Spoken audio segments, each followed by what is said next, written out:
মোহাম্মদের আওয়াজে বলুন আলহামদুলিল্লাহ। আরেকটু মনে আলহামদুলিল্লাহ। সম্মানিত হাজিরি, আমি অদম গুনাহগার, ছোট মানুষ, সংক্ষিপ্ত আকারে যা আমি বলেছি, ছোট মানুষ হিসেবে আপনারা দেখবেন। যদি আমার আলোচনায় কোনো ত্রুটি থাকে, ভুল থাকে, ক্ষমা দৃষ্টিতে দেখবে আল্লাহ পাক যেন আমি যাহাই বলেছি আপনাদের সাথে উপস্থাপন করেছি। নবীর মোহাব্বত, নবীর ভালোবাসা আমাদের অন্তর রাখতে চাই। কথা বলেন ঠিক কিনা? আমার মুর্শিদ রহমতুল্লাহ বলেন যে কলবের চিকিৎসা, তোমার কলবের মধ্যে যদি রোগ থাকে, তাহলে তোমার কলবের মধ্যে যদি গুনাহ থাকে, তোমার নামাজে, তোমার রোজাতে, কোনো কাজেই তোমার শান্তি লাগবে না। এই জন্য নবী বলেছেন যে তোমার কলবকে পরিষ্কার করার জন্য একমাত্র মেডিসিন হচ্ছে আল্লাহ পাকের জিকির। বলেন না সুবহানাল্লাহ। সেই জন্য বর্তমান হুজুর কাবলা বলে থাকেন যে চারটা জিনিস ধরে রাখলে, কয়টা জিনিস?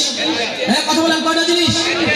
চারটা জিনিস ধরে রাখলে দুনিয়াতে কল্যাণ, আখিরাতে কল্যাণ। বলেন না সুবহানাল্লাহ। এক নাম্বার হচ্ছে আল্লাহর ভয়। এক নাম্বার কি? আল্লাহর ভয় থাকলে সুদ খাওয়া যাবে? কথা বলা, সুদ খাওয়া যাবে, হারাম খাওয়া যাবে, পরনিন্দা করা যাবে, ফখর করা যাবে? আল্লাহর ভয় থাকতে হবে। দুই নাম্বার হচ্ছে নবীর মোহাব্বত। দুই নাম্বার কি? দুই নাম্বার নবীর মোহাব্বত। আল্লাহ পাক নিজে নবীকে মোহাব্বত করেছেন, ভালোবেসেছেন।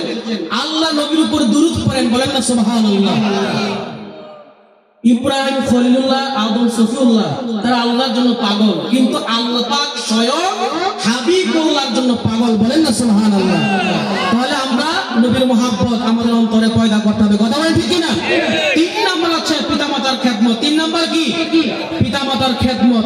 পিতামাতার খেদমত থাকতে হবে। আজকে সন্তানের টাকা পয়সা হইলে, ধন দৌলত হইলে আব্বা আম্মারা বৃদ্ধাশ্রমে রেখে আসে। কথা বলেন ঠিক কিনা? বিশ্বাস করেন, খোদাকে কসম, আজকে আমি যখন দরবার থেকে বের হয়েছি, বিশ্বাস করেন আমি আমার আম্মারে কদমমুচি করছি, আম্মার কপালে চুমা দিয়ে এসেছি।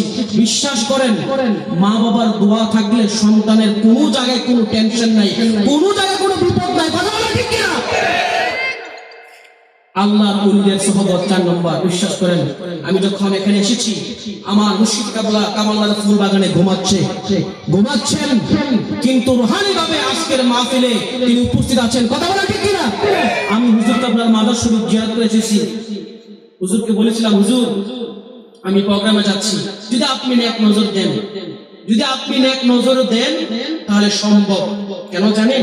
বুখারী শরীফে এসেছে যারা আল্লাহর ওলি, যারা আল্লাহর মাহবুব বান্দা, তাদের জবান, তাদের হাত, কথাবার্তা আল্লাহ পাকের কুদরতি হয়ে যায়। সুবহানাল্লাহ। সেই জন্য আল্লাহর ভয়, নবীর মুহাব্বত, পিতামাতার খেদমত, আল্লাহর ওলিদের সুহবতে আমরা থাকতে চাই কি চাই না? হাত তুলে থাকতে চাই কি চাই না? নারে তাকবীর, নারে রিসালাত, রাসূলুল্লাহ, আহলে সুন্নাত ওয়াল জামাত, নারে তাকবীর, আল্লাহু আকবার। আমার সংক্ষিপ্ত অগোছল বক্তব্য এখানে শেষ করছি। সকলে দোয়া করবে আল্লাহ পাক যেন আমাদের সকলকে ঈমান নিয়ে কবর দেশে যাইতে পারে, সেই তৌফিক আল্লাহ পাক দান করুক। সকলে আল্লাহুম্মা আমিন।